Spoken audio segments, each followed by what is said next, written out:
Hello and welcome back to our bookshop in Tring. I'm Ben Moorhouse. So today we're going to be talking to author Carolyn Kirby. You may remember she came to our book festival in November to talk about her book, her debut novel, The Conviction of Cora Burns.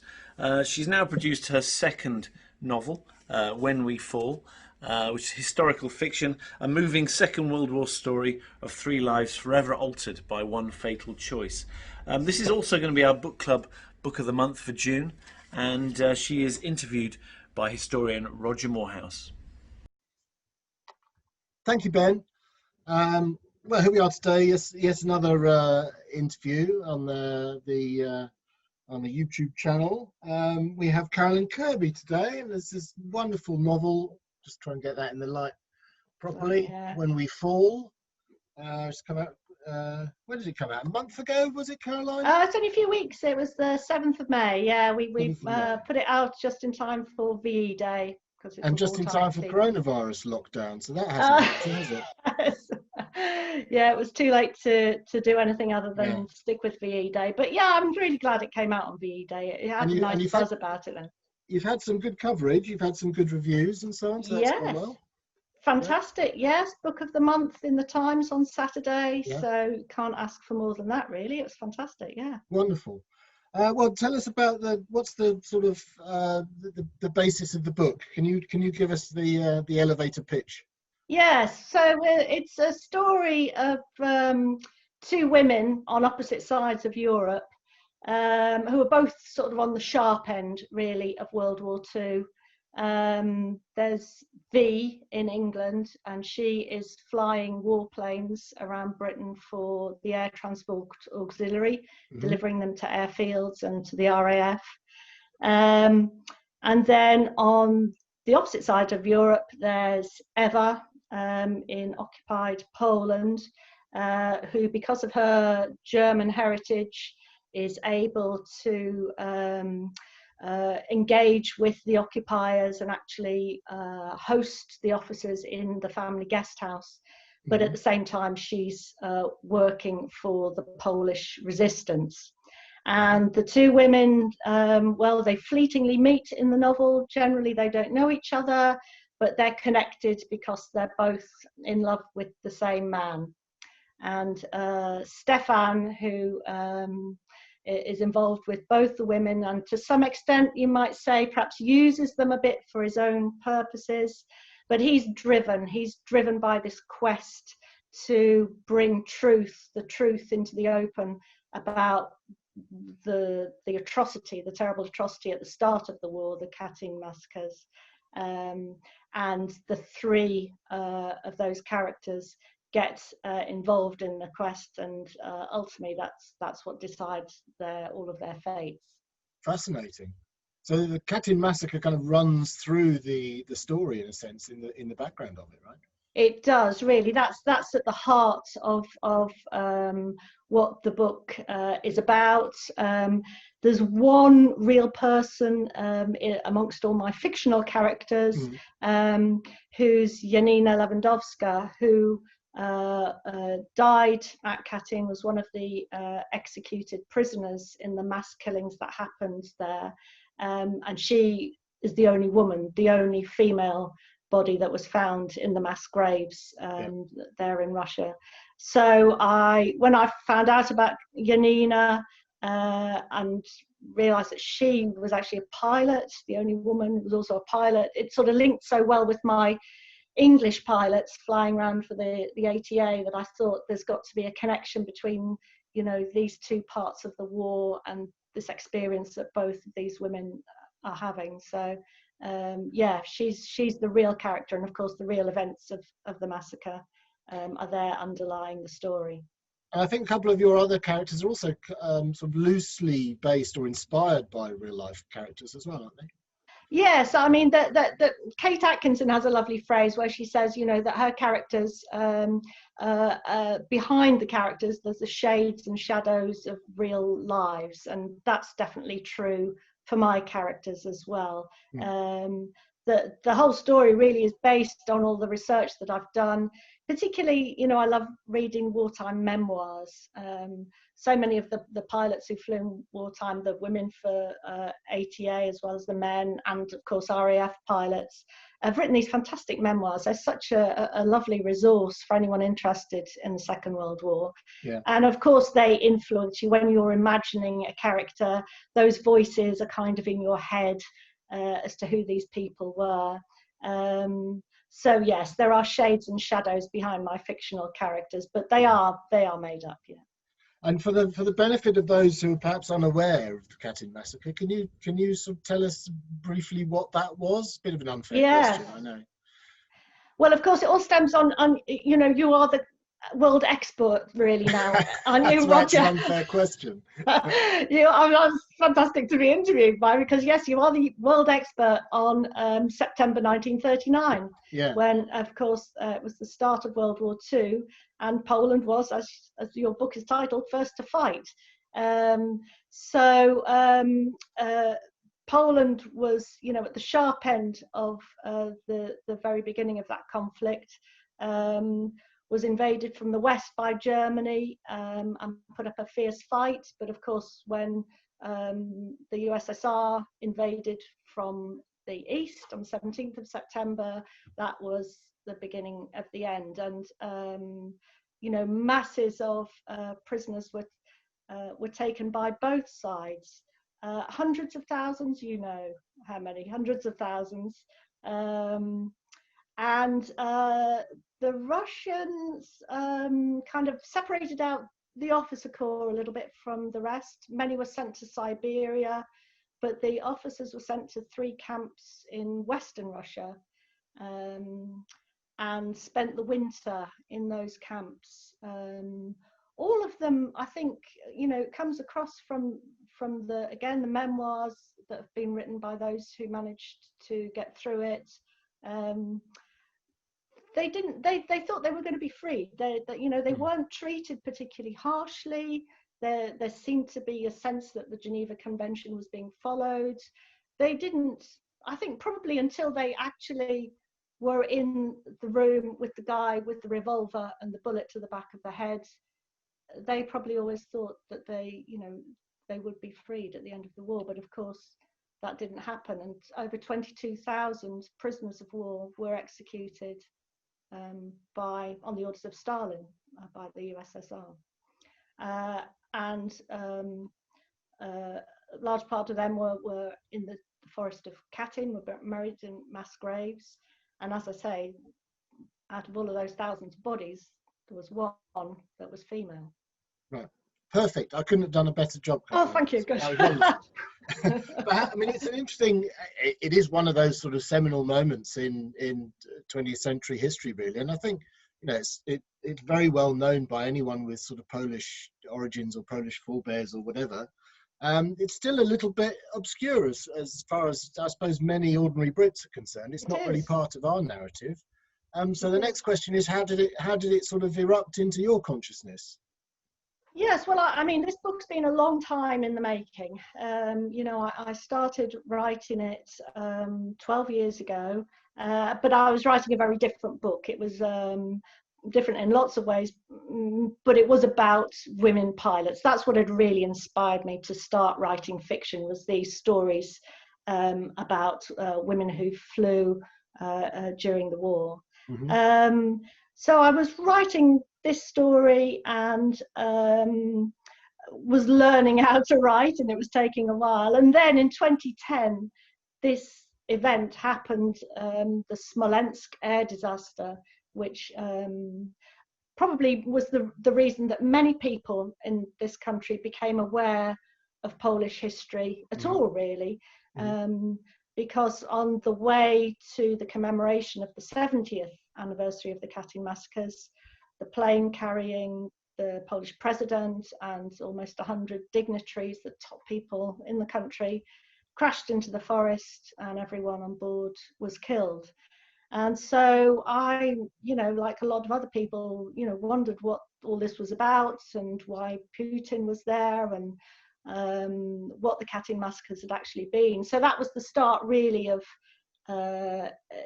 thinking about that strand of a story. And as I say, when I found out that the only female victim was a woman, it linked so well with my female pilots in Britain that I just sensed the two sides, you know, could be plaited together into a really powerful story about women at the sharp end of the conflict.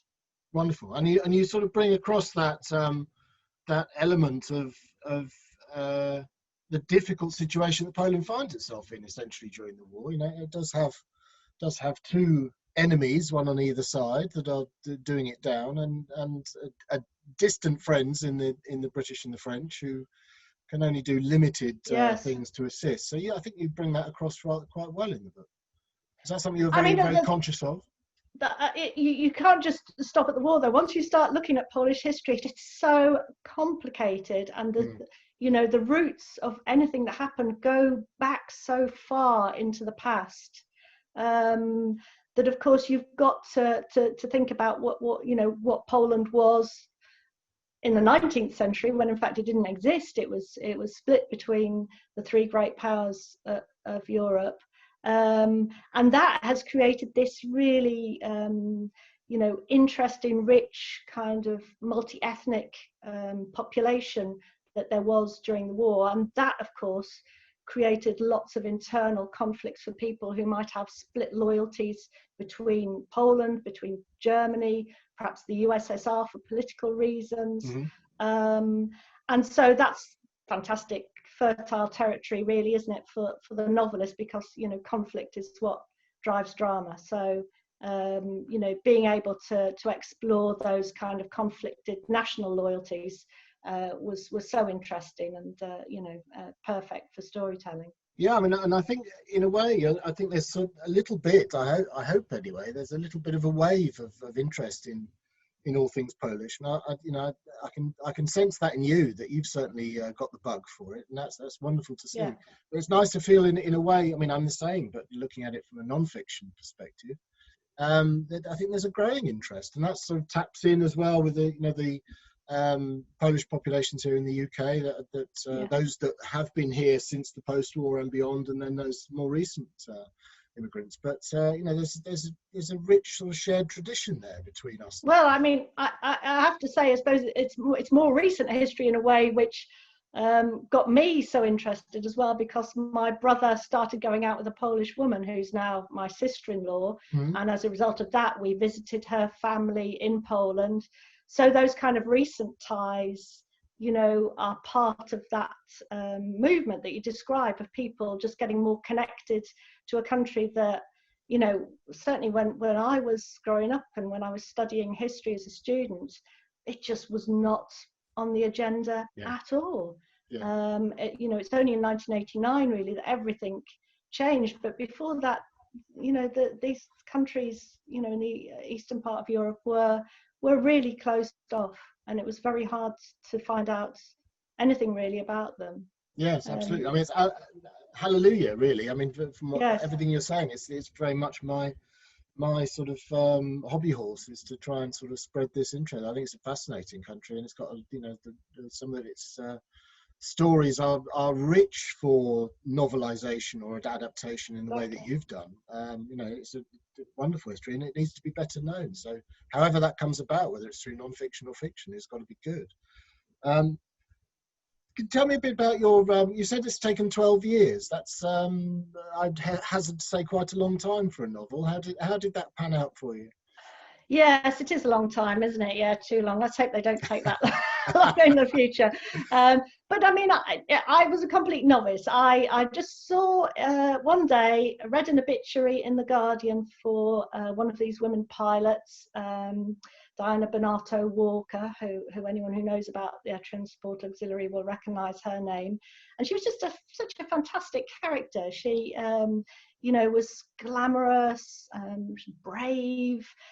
She had all sorts of personal tragedy in her life, and I just thought, well, if this is, you know, if I'm ever going to write a historical novel, which I'd always sort of like fantasized I might do, you know, what more material could you want, really? You just got to make a start on it, with a life of someone like her. So I started off writing a story really, and it just took a long time to become a novelist. It's not an easy, skill to learn, and you have to be dogged. You have to be open to criticism, and you have to keep raising your game all the time. And it took a while. So I've probably written about 5 discarded novels with some elements of this story in it, and thrown them away, and got to my 1,000,000 words and finally have a 90,000 word novel out of it. And of course, you said you had 5 discarded novels. You also had a novel published in that time as well. Yes, I did. Yeah. So the sort of, there was probably a period of about 10 years where I was writing both books. So I was going between one and the other. And so my first book, The Conviction of Cora Burns, is completely different. It's a Victorian set thriller on the theme of nature versus nurture. But I'm very glad that that was published first, because it taught me how to write a thriller, how to use suspense, to inject suspense into a story. Mm-hmm. And I really feel that When We Fall has benefited from that. Mm-hmm. And I hope that readers will find it a page turner. Absolutely. So do you have a sort of method when you're writing? Are you one of these that gets up at 6 o'clock and does 2,000 words before breakfast? How does it work for you? I just keep plugging away, really. I mean, the thing with writing, the sort of books that I'm writing are kind of rich in, the historical world that they're set in, and that also takes time to get to grips with, and it isn't something to be rushed. I think I'm happy just to look at a scene and to keep going over it and embellishing it, even if it's just an hour here, an hour there, just to add depth and authenticity to what I'm talking about, as well as putting the drama in there. So it's a slow process, but it's really enjoyable. So it's I know lots of writers pride themselves on how many words they write each day, but I'm more interested in what's in my head, what I'm imagining, and how real it seems to me. So it takes a while, but one day there'll be another one. And when with a piece like this, where you're basing it on factual events, and they are, as you've said, it's complicated, some of this history, right? Yes. That requires a good degree of research as well. So was that something that you had to go about in the same dogged, methodical fashion as you're writing? Indeed, yes. And I think I started with the Second World War because it wasn't something I knew anything about, really. I suppose I'm of the generation, a lot of us, thought it was too recent. It was history that was a bit boring. It was just what your grandparents had done. So I think it's only sort of in, sort of later life that I really sort of understood what they had been through and what it would be like to live through a cataclysm like that in world history, which we're sort of beginning to sort of have some shadow of, idea of what that could be like for the world. So I did a lot of research, and unfortunately with the Second World War, as you probably know, the sources are infinite. It is just stopping reading that's the problem.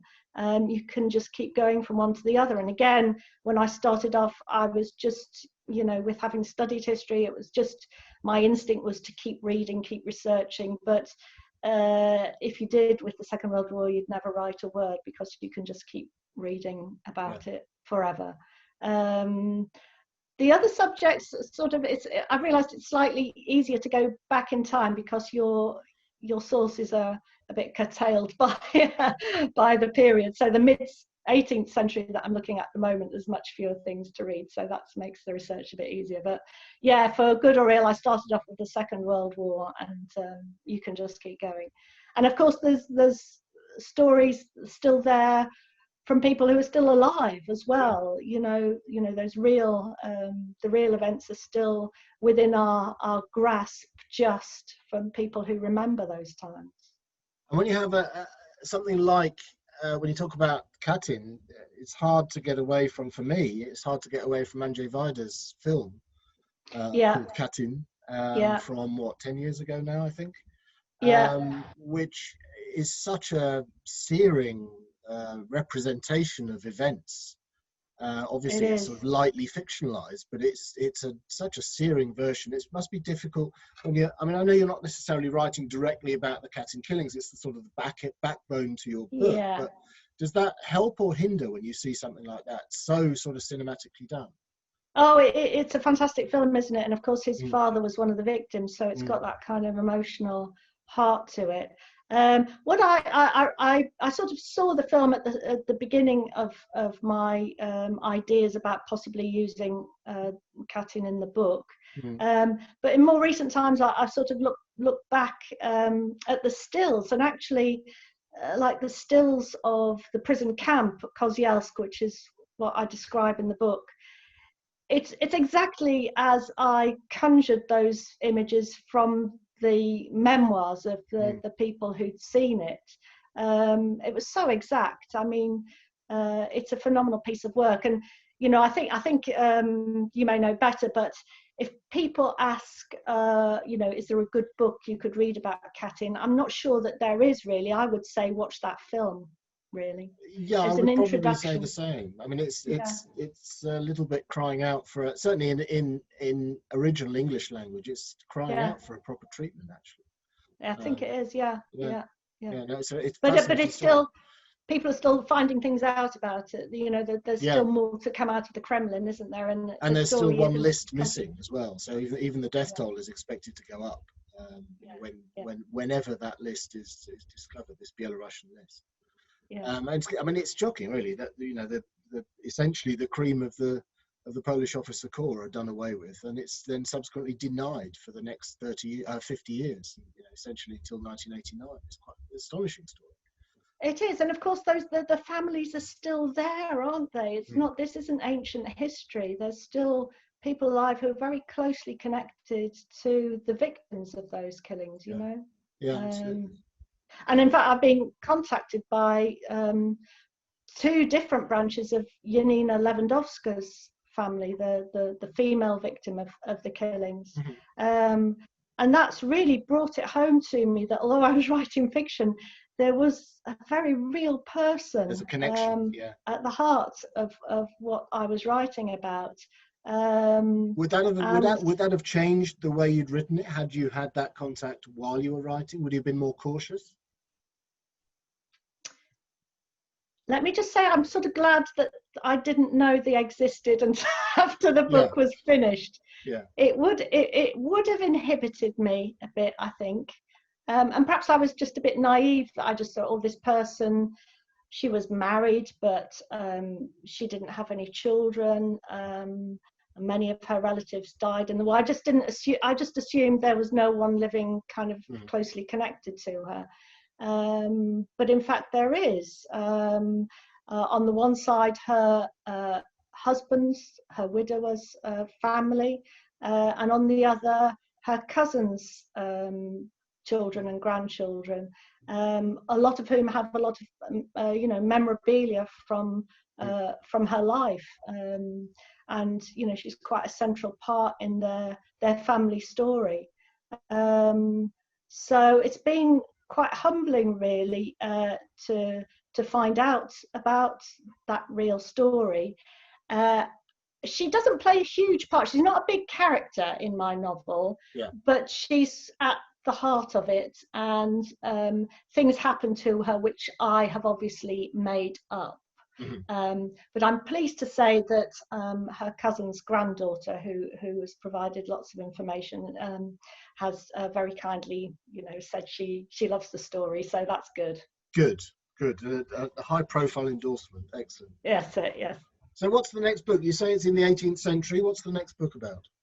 The next book, yes, it's a book about gender, I suppose, about what it means to be a man, what it means to be a woman, particularly in that time when I sensed that possibly there was a bit of fluidity in gender, in perhaps the way that people feel there might be now. So it's a story of a young man who finds himself living as a woman during the Jacobite rebellions. But it's also a sort of a bit of a dark family story connected with that. I'm absolutely loving writing it when I get the chance to get near it, because it's also quite funny. It's told in the first person, and I'm finding that this character is full of wit and fun in a very 18th century way. So it's great. It's great to write, and I'm really excited about where it'll go. But as I say, it'll probably take a while. And also, I mean, a third completely different period to be working in, to be researching in. So that's got to be a challenge, right? It's an essential challenge, because I just feel as though the only way that I'm excited about the material, I mean, you've got to love what you're writing about, I think, with the novel, because it takes a while. It's very hard, you know, it's hard to get your head around everything. It would be awful to be going back to something that you weren't engaged with every day. So because it's new to me, all these things I'm finding out I'm really excited by and want to, you know, communicate them to the world, really. So yeah, that's part of the what's egging me on to keep going with it. Wonderful. Well, I'm sure the polls will thank you for When We Fall, and for retelling the story of Katyn, at least in the background of your novel. I expect the Order of the White Eagle will be winging its way to you any moment. There it is. That's When We Fall. There it is. Very wonderful novel. Very wonderfully well written, and with a setting during World War II, England, Poland, Britain, Poland, and all things in between. It's been a great pleasure to talk to you, Carolyn. Thank you very much. Thank you, Roger. Take care. Massive thanks to Carolyn and to Roger for that wonderful interview. So When We Fall is going to be our June book of the month, and we'll be having a book club gathering early in July on Zoom as part of that. So please do get a copy and join us for that. You can buy the book from the shop, 01442 827 653. All purchase information is in the text below this email. Thank you once again to Carolyn and Roger. We've got so many more author interviews being planned or already filmed. So do subscribe to our YouTube channel and look out for the next ones I post.